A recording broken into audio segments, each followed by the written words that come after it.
dearly dissonant allure tonight has been repeatedly just laughing at me. I had to bear the mercy of silence, which is why I stand with a crooked iris.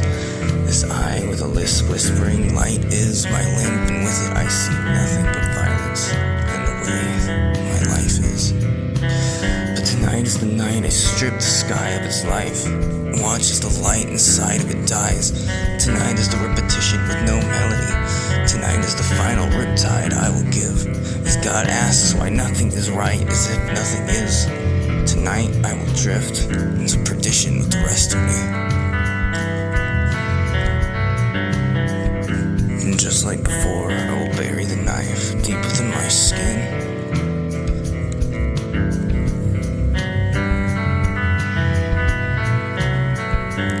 I like the infantile need to condemn. I will give you the name I think when I see you staring at me. I like the apocalypse, of course blue and red. My shrill voice too will fade as I speak. Then I think you may be happy. I think.